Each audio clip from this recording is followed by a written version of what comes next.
लो बच्चों, let's read the question. The question says which of the following statement is और are incorrect. Incorrect statement पूछा है. Statement A, since splitting of water takes place outer side of membrane, the proton or hydrogen ion that are produced by splitting of water accumulate within the lumen of thylakoids. Statement B, NADP reductase enzyme is located on the stroma side of membrane. Statement C, ATP synthase enzyme consists of two parts. Statement D, chemiosmosis require a membrane, a proton pump, a proton gradient and ATP synthase. Let's see key concept of this question. Key concept is chemiosmotic hypothesis. Chemiosmotic hypothesis. Chemiosmotic hypothesis ATP synthesis की mechanism को explain करता है. It explain the mechanism of ATP synthesis. Mechanism of ATP synthesis. Synthesis. जो ATP synthesis हो रहा है और जो लाइट रिएक्शन हो रही है वो क्लोरोप्लास्ट के अंदर होती है. Occurs in chloroplast. और क्लोरोप्लास्ट में भी थाइलाकोइड के अंदर होती है. थाइलाकोइड जो है मेम्ब्रेनस स्ट्रक्चर है, जो थाइलाकोइड बहुत सारे थाइलाकोइड मिलकर के ग्रेना बनाते हैं. ये थाइलाकोइड का स्ट्रक्चर है. ये थाइलाकोइड में आउटर साइड जो है वो स्ट्रोमा है. स्ट्रोमा यानी कि क्लोरोप्लास्ट में खाली स्पेस है और जिसमें लिक्विड भरा हुआ है. और ये थाइलाकोइड है. ये डबल मेम्ब्रेनस स्ट्रक्चर है. और थाइलाकोइड का जो ये अंदर वाला एरिया है इसे ल्यूमन बोलते हैं. Lumen of thylakoid. थाइलाकोइड की मेम्ब्रेन में इलेक्ट्रॉन कैरियर प्रेजेंट होते हैं, फोटो सिस्टम प्रेजेंट होते हैं. पहले तो फर्स्ट फोटो सिस्टम 2 प्रेजेंट होता है. Cytochrome B6F. साइटोक्रोम B6F ये इलेक्ट्रॉन कैरियर होता है. फोटो सिस्टम 1 प्रेजेंट होता है. जब सनलाइट आती है, जब सनलाइट आएगी, सनलाइट की प्रेजेंस में इनसाइड ऑफ थाइलाकोइड मेम्ब्रेन के इनर साइड में वाटर की स्प्लिटिंग होगी.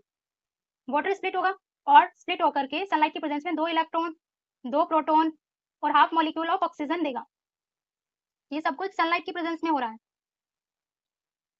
वाटर की स्प्लिटिंग होगी. वाटर ने जो इलेक्ट्रॉन्स प्रोड्यूस किए हैं, इन इलेक्ट्रॉन्स को फोटो सिस्टम 2 लेगा और सनलाइट की प्रेजेंस में एक्साइट कराएगा. एक्साइट करा करके इलेक्ट्रॉन कैरियर को देगा और उस इलेक्ट्रॉन कैरियर का नाम है प्लास्टोक्विनोन. ये प्लास्टोक्विनोन इन इलेक्ट्रॉन्स को लेगा. साथ में स्ट्रोमा में प्रोटॉन्स प्रेजेंट होंगे. तो प्लास्टोक्विनोन ने इस इलेक्ट्रॉन को लिया और साथ में हाइड्रोजन आयन को लिया और प्रोटॉन को लिया और इनफ्लक्स करा दिया इनसाइड द थाइलाकोइड ल्यूमन.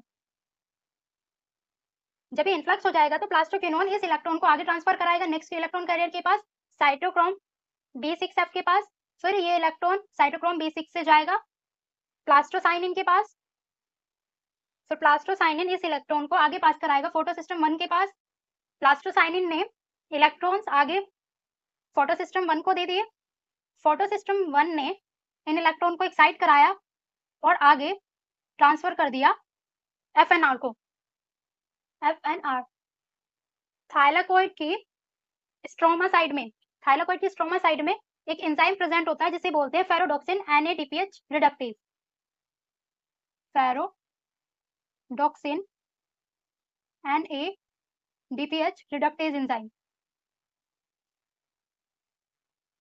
ये थाइलाकोइड की स्ट्रोमा साइड में होगा. ये एंजाइम क्या करेगा, इलेक्ट्रॉन को लेगा, साथ में स्ट्रोमा में जो फ्री प्रोटॉन पड़े थे उन दोनों को लेकर के NADP को रिड्यूस करा देगा NADPH में.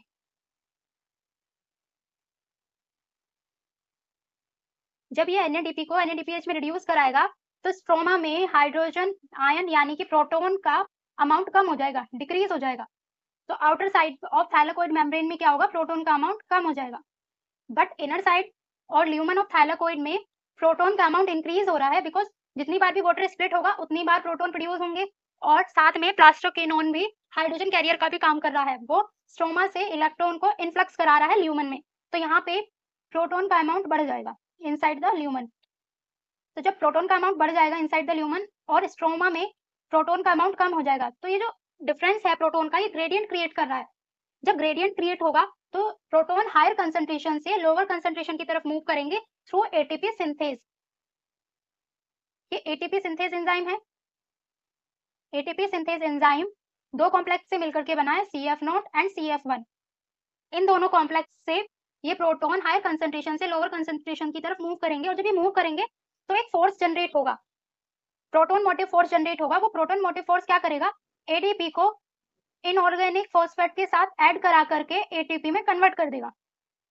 Now come to the question, which of the following statement is are incorrect? Statement is, since splitting of water molecule takes place on the outer side of membrane, the proton or hydrogen ion that are produced by splitting of water accumulate within the lumen of thylakoid. ये incorrect statement है because अभी हमने देखा जो water की splitting हो रही है वो inner side of thylakoid membrane में हो रही है, यहाँ पे हो रही है inner side of thylakoid membrane में, और जो protons हैं वो lumen में accumulate हो रहे हैं, तो ये statement incorrect हो जाएगा because ये outer side नहीं inner side of membrane में होगी। Statement B, NADP reductase enzyme is located on the stroma side of membrane. ये correct statement है because FNR और ferredoxin NADPH reductase enzyme stroma side of thylakoid membrane में present है, जो thylakoid membrane की stroma side है वहां पे प्रेजेंट है। Now let's see statement C, ATP synthase enzyme consist of two part. ये करेक्ट स्टेटमेंट है बिकॉज एटीपी सिंथेज दो कॉम्प्लेक्स से मिलकर के बना है, CF0 एंड CF1, इन दो कॉम्प्लेक्स से मिलकर के एटीपी सिंथेज एंजाइम बना है। Now let's C last statement, chemiosmosis require a membrane, proton pump, proton gradient and ATP synthase. ये स्टेटमेंट करेक्ट है बिकॉज इट रिक्वायर्स, इसको केमियोस्मोसिस के लिए मेम्ब्रेन भी चाहिए, थाइलाकोइड मेम्ब्रेन, प्रोटॉन पंप की भी नीड होती है, प्रोटॉन ग्रेडियंट होगा तभी प्रोटॉन ल्यूमन से आउटसाइड आएंगे स्ट्रोमा में और तभी एटीपी सिंथेसिस होगा, और एटीपी सिंथेज एंजाइम की भी नीड होगी जिससे प्रोटॉन बाहर आ सके स्ट्रोमा में। Now let's see option A only. Option A is correct because only statement A incorrect है।